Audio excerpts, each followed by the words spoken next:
welcome to this special roundtable 40 days on after Prime Minister Narendra Modi dramatically announced a move to demonetize currency in 500 and 1,000 rupee notes. The money rush. What is the balance sheet of what the Prime Minister has achieved or not achieved? We're joined on this special roundtable here by Arvind Virmani, former Chief Economic Advisor to the Government of India, Nilesh Shah is Managing Director at Kotak Mahindra Mutual Fund, Subhashish Gangopadhyay is Research Director at IDF and Economist, and Professor Arun Kumar, formerly with JNU and Economist, also joining us. Thank you all very much for joining us. Let's look at the basic question, and I'm going to ask, has the pain of the last 40 days the gain? You go first. Still too early to tell. Why? Because the two major gains will be, one, higher tax declarations due for the year 2016-17, and that we will not know for another 3 to 4 months. Hopefully the budget will estimate.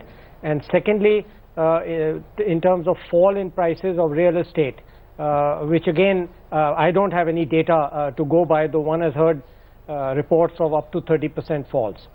Okay, so you're saying the jury is still out. Professor Gangopadhyay? Well, I agree with him that the gain is yet to come, and I don't think any gain has happened so far, other than the fact that people's expectations are there. And yes, indeed, I don't think it will even happen before March. I think it is the next year where we are going to get the gain. So in that sense, has the pain of the last 40 days been worth the gain? Absolutely. You believe the pain has been worth the gain? Worth the expected gain, because the gain hasn't happened as yet. Worth the expected gain. I'll come to the expected gain in a moment, but Professor Arun Kumar, do you believe the pain of the last 40 days in terms of cash queues, in terms of possible job cuts, in terms of possible lowering of demand, supply links being broken, has it been worth it? No, in my judgment, this step was a step against the black economy. This only demobilizes 1% of the black wealth, but doesn't do anything to prevent the black income generation from taking place. So from the point of view that the government said why this step was taken, this does not achieve that. Second is, as you said, the unorganized sector is very badly hit, whether it be agriculture or small producers, cottage industry producers, etc. There's a lot of unemployment taking place over there. And therefore, in a sense, without tackling the black economy, you put a lot of pressure on those who did not. You don't think it's temporary? You don't think You don't think this pain is temporary? Well, even if it's temporary, you ask the question whether this pain is worth it. And this pain, because these people are not the generators of black income, but they are hurting. And those who are generating the black income, they're getting away because we're finding that they found ways in which to recycle their black into new cash. So therefore, they are not hurting. Those who are hurting are the people who didn't generate the black incomes. Nilesh Shah, do you believe that this step has effectively sent out a signal to investors, to those who perhaps were involved in the black economy, that the government means business? To that extent, do you agree with what Professor Kumar says, that the original aim of curbing black money has not been served, or do you believe it has been served? I think it all depends upon what actions we take in future. 12.4 lakh crores has come into the banking system. Now, can we trace from where this has come and tax it? Then the gains will come.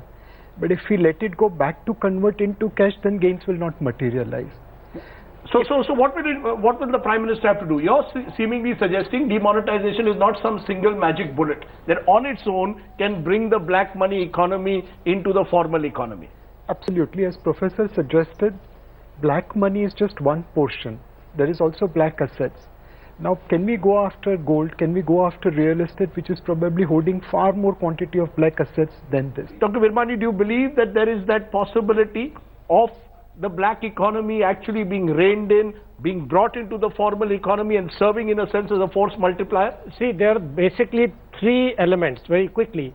One is the destruction part, where people had estimated 20% will not come in and therefore will be effectively destroyed. The second part is formalization. When it comes, exactly what Nilesh said was that when it comes into the banking system, it gets formalized, it gets registered somewhere, that it's now recorded. And the third part is the taxation. So exactly what he's saying, if we don't know at this point, which is what I was saying, maybe we'll have an estimate in the budget. If a large part of this actually gets taxed, then that part will be more permanent, but you still have actions to take in the budget, for example, reform of the personal income tax. So this is all correct. there is no one-time simple solution to any such very complex problem. You know, the black money, I always find is too elusive. I mean, what is it, 100 different things on the black money. So one has to be very careful in what we are talking about. The reason I'm asking you this is that there is a sense that pink has become the new black. The belief is that it has simply moved from the 500 and 1,000 rupee notes to the 2,000 rupee notes. Raids are being carried out across the country. There is a sense that this has been used for money laundering by some. Am I only looking at it in that sense from a negative perspective? Do you believe in the long run this has actually sent out a message to those who are engaged in, at the moment, hoarding of money or money laundering? I do not think that if the money comes into the bank, unless there are projects, unless people actually play with that money, and that has not happened as yet. So I don't think it will have an immediate impact, right? But the important thing is that earlier I was making 100 rupees and not paying any taxes. Since I was not doing any black dhanda, right? It was just that I wasn't paying taxes on that 100 rupees. So that activity will still go on. But now out of the 100 rupees, I will take home only 70 rupees and 30 rupees will go to the government.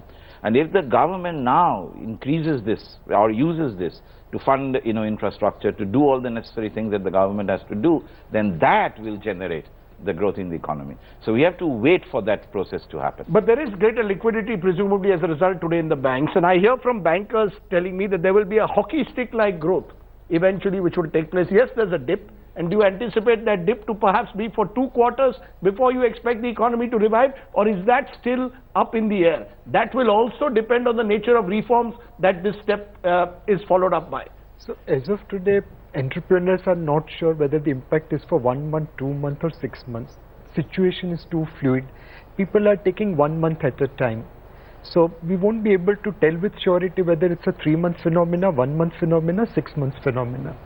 Second thing, in the intervening period, whether it's 1 month or 6 months, if government can step up expenditure, to that extent this slowdown can be reverted.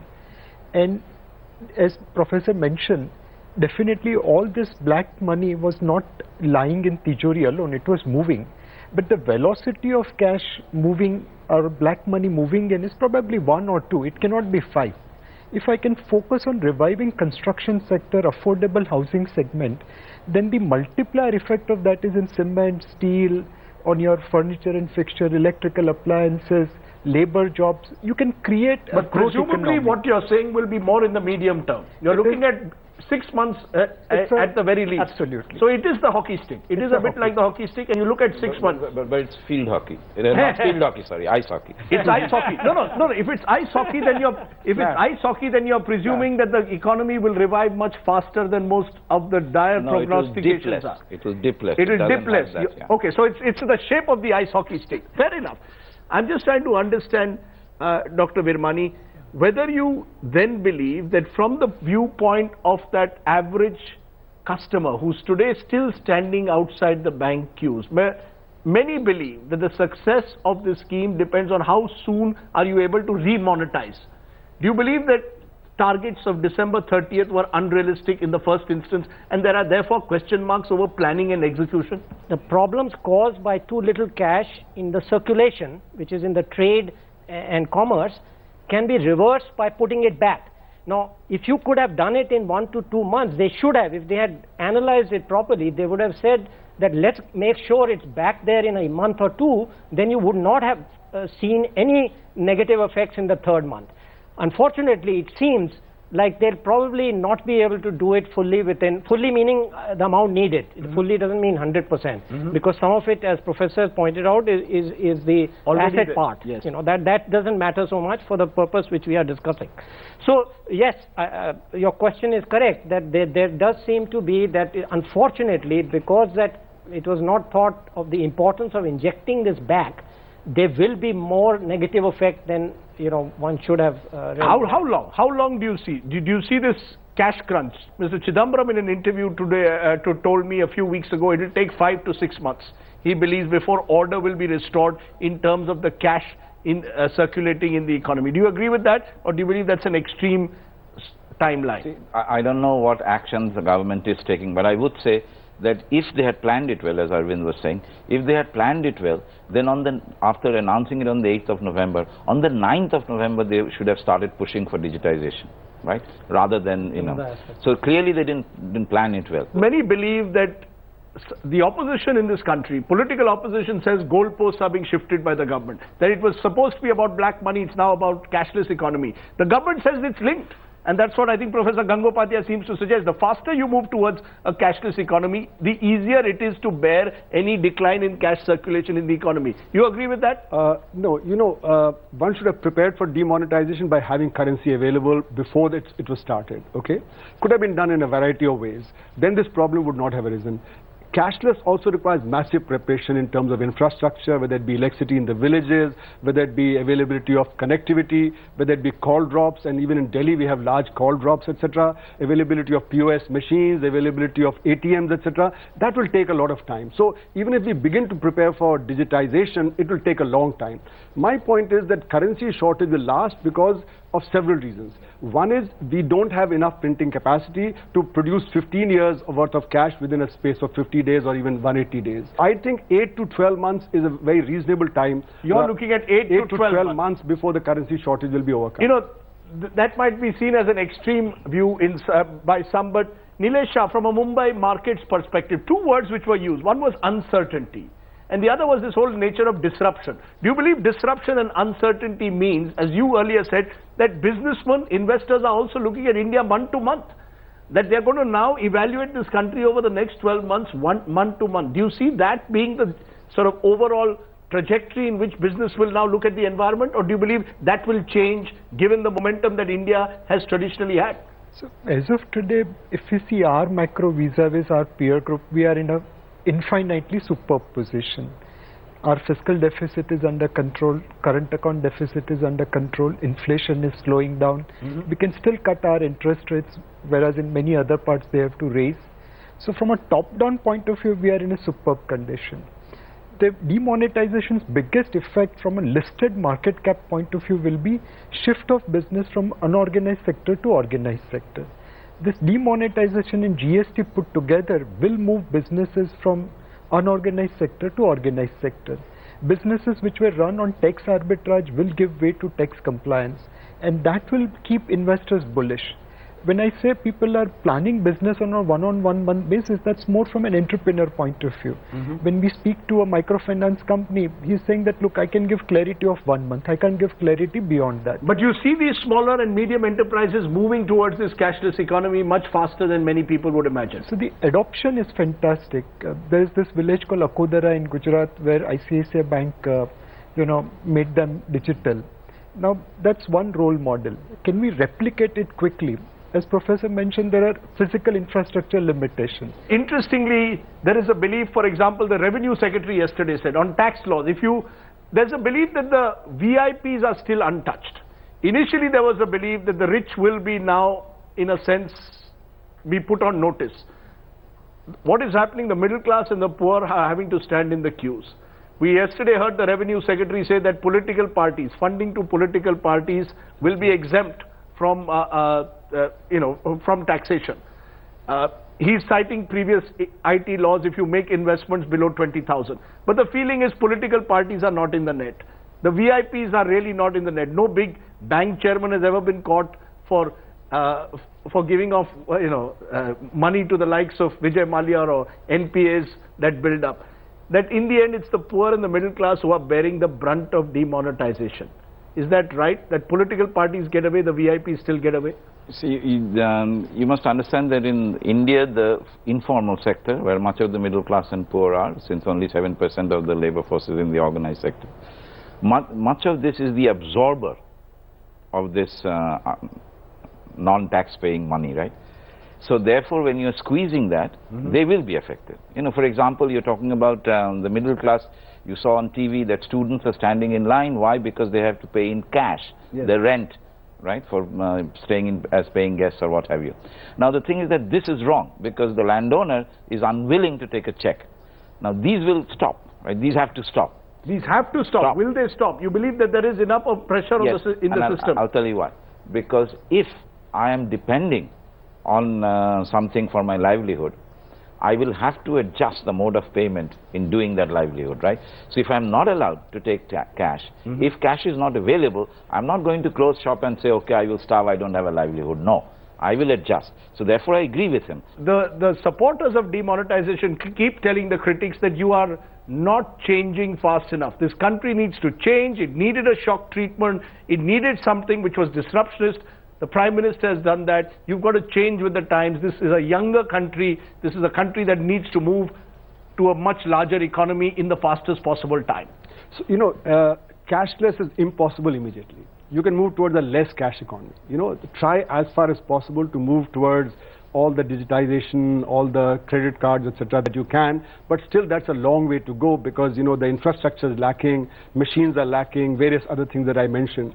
Also, I'd like to suggest that what the steps that will take place is that as this problem of uncertainty prolongs, the investment will go down because profitability is going down, because capacity utilization is already 75% and that's fallen very sharply both in the unorganized and the organized sector. When capacity utilization falls, investment don't come through. When investment don't come through and employment is weak, then what will happen is that the slowdown will really take effect. Banking is getting affected because NPAs will increase as the profitability gets hit. Banking will also get affected because in agriculture people are unable to pay back their loans that they have taken. So given all that, there are irreversibilities. Beyond a month and a half, you're getting into irreversibilities. That's why my argument is that this pain, which is continuing, will actually translate into a recessionary phase, and recessionary conditions are already taking hold. Once that happens, I think we are into a long haul. Okay, so you believe it's the long haul. I'm going to go right round the table. One final word. On a scale of 10, how do you rate what the government has done over the last 40 days? But let me just answer this. This is the fundamental difference. I disagree strongly as an economist with people who say it's irreversible. What I am saying, it's definitely reversible. The question is how much pain we'll have to bear before it's reversed. Okay. Now, on a scale of 10? Sorry, how do you rate the government on a scale of 10 for what it's done? How has demonetization, in your view, worked on a scale of 10? Well, I'm sorry, I don't want to do that, because what I have said is that if I was the chief economic advisor, I would not have recommended demonetization. What would you have recommended instead? Well, I have for 25 years given lists of tax reforms, institutional reforms, etc. So tax reforms, institutional reforms, and I will be doing it again before the budget. So less government, perhaps a more benign tax regime, in your view, would have been a better way forward. You want to put a number? I don't want to put the number, but I want to tell one incident in American history which made America such a great nation. In 1933, to come out of Great Depression, America needed to print dollar. To print dollar, they required gold. To buy gold, they required dollar. So Franklin Roosevelt passed an executive order in one fine day evening, nationalizing all the gold owned by the Americans, and gave 10 days to deliver gold to American government. Either because the penalty was high or because Americans were patriotic, but people responded and gave gold to US Fed so that they can print dollar. Maybe apart from many other things, printing dollar on that gold made America great. We have opportunity to make India great if we can follow like Americans. Indians are, of course, very different animals to Americans. To the Americans, we have unique ways of our own to somehow or the other beat the system, but rate it on 10 for me. Yeah, but what are you scoring for? So I'll give you a rating. If you're scoring for how bold he was, I'll give him a 10. But I will also say that we are, I think, missing the boat by trying to judge it in terms of the black money. I am judging it in terms of financial inclusion. We cannot have financial inclusion if the poor have to deal with banks. We will have financial inclusion if the poor can get into the cashless economy. And that is the possibility that is opened up. And I do agree with Mr. Shah again that here is an opportunity that we must take up. Okay, they believe, on this table I've had 3 optimists and you're the pessimist. So therefore you get the last shot at telling me how much are you going to rate the government. Okay, so if the goal that the Prime Minister mentioned on the day this was announced, if that was the goal, then I think it's a 0, because it doesn't take care of the problem of the black economy. It doesn't take care of the problem of counterfeit currency, because that's only 400 crores out of 17.5 lakh crores. So that's not the issue. I think the problem that is there before us is that without taking care of the black economy, we have damaged the white economy very dramatically. Whether it's long term or short term, it's got damaged, and therefore actually there's a negative consequence of this. So that's why I would rate it as 0. I don't think economists and people in the money industry ever agree with each other, which is yes, you did. Two of you did, but all 4 did. This was a round table wherein we have come to some kind, I think, of a consensus in that sense, a rare consensus that the jury is still out. I think the jury is still out at the end of 40 days. We'll wait to see whether demonetization can actually deliver what it promises. Thank you, gentlemen, for joining me on the round table, and thank you very much for watching. Goodbye.